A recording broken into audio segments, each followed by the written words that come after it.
पर मैं साफ साफ भाषा में अजय पाल शर्मा जी को एक चीज बताना चाहता हूं।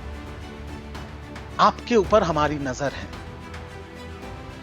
आप जो ये गैर कानूनी काम कर रहे हैं, ये जो रात के अंधेरे में रेड्स कर रहे हैं, ये जो महिलाओं के साथ अश्लील व्यवहार कर रहे हैं, ये जो डायमंड हार्बर के लोगों को धमका रहे हैं, चमका रहे हैं, ये जो असंवैधानिक काम आप कर रहे हैं अपने बीजेपी के मालिकों के निर्देश पे, मैं आपको इतना बता देना चाहता हूं, 4 तारीख रिजल्ट निकलने के बाद आप जहां भी भाग जाएं, आप छुप नहीं पाएंगे। आसपास के जितने भी लोग हैं अच्छी तरह से समझ लें कि अगर किसी ने बदमाशी करी तो उनका कायदे से इलाज किया जाएगा, फिर बाद में रोना पछताना मत। मेरे को भाजपा के कुछ वरिष्ठ नेता, उत्तर प्रदेश के भाजपा के कुछ वरिष्ठ नेता ने मेरे को फोन किया, मेरे को समझाया कि तुम्हारे ऊपर पूरा इल्जाम आ रहा है, तुम्हारे ऊपर पूरी जिम्मेदारी आ रही है। उस शब्दों के लिए, जो शब्द मेरे मुंह से निकला था, भले ही मैं पार्टी का प्रवक्ता हूं, उस शब्दों का व्यवहार करने के लिए और वो शब्द आपके खिलाफ यूज करने के लिए मैं इस वीडियो के माध्यम से मैं आपसे बिना शर्त की माफी मांगता हूं। ना मैं किसी पॉलिटिकल पार्टी का भी हिस्सा हूं, मैं एक आम आदमी हूं। मैं एक आम आदमी की तरह रहना चाहता हूं, नौकरी करना चाहता हूं, अपने परिवार के साथ सुख शांति से रहना चाहता हूं। जी हाँ, इसे वक्त की मार ही कहिए कि कल तक जो रिजू दत्ता धमकी भरे अंदाज में एक आईपीएस अधिकारी को धमका रहे थे, वही रिजू दत्ता सत्ता बदलते ही अब उन्हीं आईपीएस अधिकारी से माफी मांग रहे हैं। दरअसल बंगाल चुनाव के समय आईपीएस अजय पाल शर्मा एक टीएमसी विधायक के इलाके में लॉ एंड ऑर्डर संभाल रहे थे, तो उसी समय उनका एक वीडियो तेजी से वायरल हुआ जिसमें वो टीएमसी विधायक को कायदे में रहने की सलाह दे रहे थे। और यही वीडियो वायरल होते ही रिजू दत्ता भड़क गए और अजय पाल शर्मा को रिजल्ट आने के बाद देख लेने की धमकी दी। आप खुद सुनिए कि आखिर उस समय रिजू दत्ता ने क्या कुछ कहा था। आसपास के जितने भी लोग हैं अच्छी तरह से समझ लें कि अगर किसी ने बदमाशी करी तो उनका कायदे से इलाज किया जाएगा, फिर बाद में रोना पछताना मत। पर मैं साफ साफ भाषा में अजय पाल शर्मा जी को एक चीज बताना चाहता हूं। आपके ऊपर हमारी नजर है। आप जो ये गैर कानूनी काम कर रहे हैं, ये जो रात के अंधेरे में रेड्स कर रहे हैं, ये जो महिलाओं के साथ अश्लील व्यवहार कर रहे हैं, ये जो डायमंड हार्बर के लोगों को धमका रहे हैं, चमका रहे हैं, ये जो असंवैधानिक काम आप कर रहे हैं अपने बीजेपी के मालिकों के निर्देश पे, मैं आपको इतना बता देना चाहता हूं, 4 तारीख रिजल्ट निकलने के बाद आप जहां भी भाग जाएं, आप छुप नहीं पाएंगे।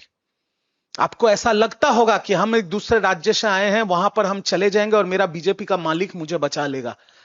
मैं आपको सीधी तौर पे यह कहना चाहता हूं कि आपके खिलाफ एफआईआर होगा, आपके खिलाफ चार्जशीट होगा और आपको घसीट के कोर्ट में लाया जाएगा, जहां पर कानून सख्त से सख्त कार्रवाई आपके खिलाफ करेगी। कोई राज्य, कोई बीजेपी का मालिक आपको बचा नहीं पाएगा। खैर, बंगाल का रिजल्ट आने के बाद वक्त मानो बदल गया और अब इन्हीं रिजू दत्ता को टीएमसी ने 6 साल के लिए निलंबित कर दिया। लिहाजा इनका टीएमसी से मोह भंग हो गया और अब ये न सिर्फ टीएमसी की बुराई कर रहे हैं, बल्कि अपने कहे शब्दों के लिए अजय पाल शर्मा से सोशल मीडिया साइट एक्स पर एक वीडियो पोस्ट कर माफी भी मांग रहे हैं। नमस्कार, मैं रिजू दत्ता, मैं तृणमूल कांग्रेस का राष्ट्रीय प्रवक्ता था और पिछले दिन मेरे को मेरी पार्टी ने 6 साल के लिए सस्पेंड कर दिया है।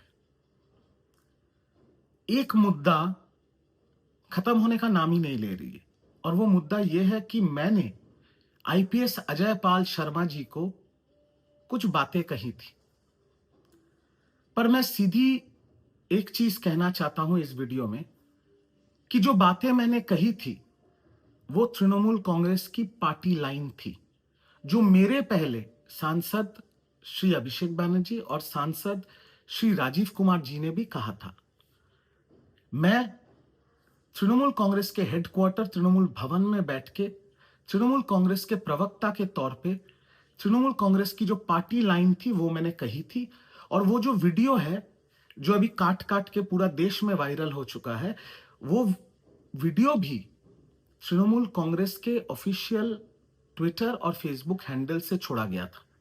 मैंने वो वीडियो व्यक्तिगत तौर पे मेरे घर पे बैठ के भी नहीं किया था, ना ही मैंने व्यक्तिगत अपने सोशल मीडिया से उसको छोड़ा था। और सारे देश में जो काम मैंने पार्टी के प्रवक्ता के तौर पे किया था, पूरा इल्जाम और पूरा जिम्मेदारी मेरे अपने सर पे आ रहा है। मेरे को भाजपा के कुछ वरिष्ठ नेता, उत्तर प्रदेश के भाजपा के कुछ वरिष्ठ नेता ने मेरे को फोन किया, मेरे को समझाया कि तुम्हारे ऊपर पूरा इल्जाम आ रहा है, तुम्हारे ऊपर पूरी जिम्मेदारी आ रही है। मैंने अपने लॉयर से भी बात किया, और उत्तर प्रदेश के और बीजेपी के वरिष्ठ नेताओं ने जो मुझे सलाह दिया था, और मेरे लॉयर ने भी मेरे को जो सलाह दिया था, उस सलाह के तौर पे मैं इस वीडियो के माध्यम से आईपीएस श्री अजय पाल शर्मा जी को ये सीधी तरह कहना चाहता हूं कि जो भी बातें मैंने कही थी, वो एक पार्टी के प्रवक्ता के तौर पे पार्टी के हेडक्वार्टर में बैठ के पार्टी का लाइन पकड़ के मैंने कहा था। कोई ये व्यक्तिगत टिप्पणी नहीं थी, ना ही मेरे साथ आपका कोई व्यक्तिगत विवाद है। और मैं उस शब्दों के लिए, जो शब्द मेरे मुंह से निकला था, भले ही मैं पार्टी का प्रवक्ता हूं, उस शब्दों का व्यवहार करने के लिए और वो शब्द आपके खिलाफ यूज करने के लिए मैं इस वीडियो के माध्यम से मैं आपसे बिना शर्त की माफी मांगता हूं, क्योंकि मैं इस मैटर को आगे खींचना नहीं चाहता।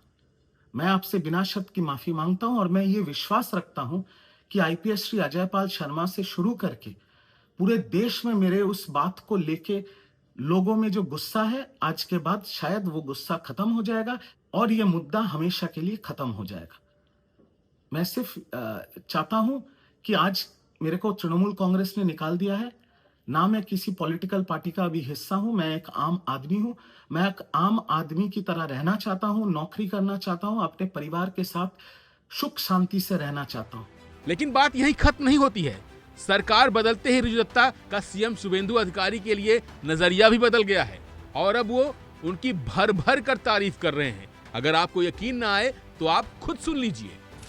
शुभेंदु अधिकारी का सीवी, जो बायोडाटा होता है ना, हर इंसान का तो एक बायोडाटा होता है।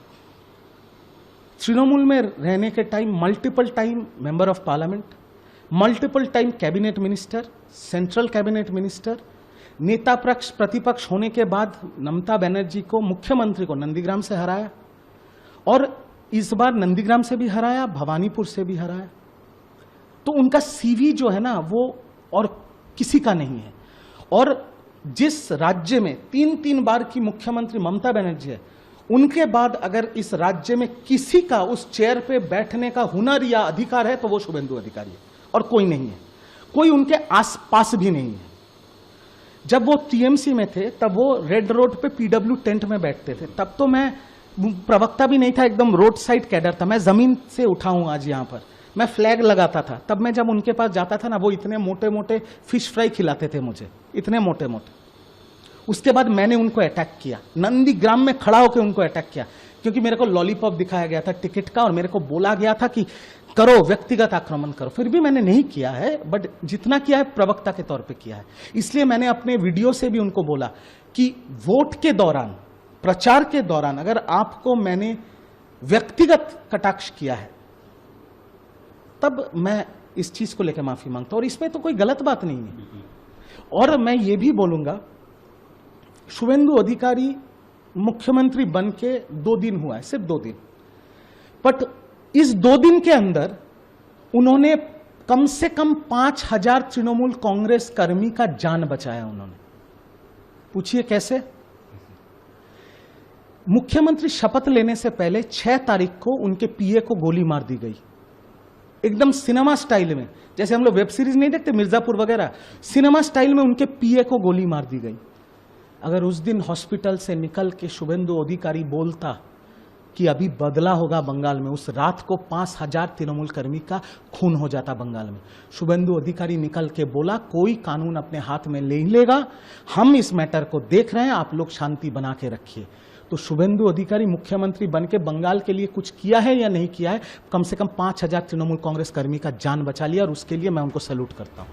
अब आप इसे कुछ भी कह सकते हैं, लेकिन सच तो यही है कि वक्त बदलते ही लोग किस तरह बदल जाते हैं, इसका जीता जागता उदाहरण रिजू दत्ता हैं, जो पहले शुभेंदु अधिकारी को बुरा भला कहते थे, अब उन्हीं की तारीफ के पुल बांध रहे हैं।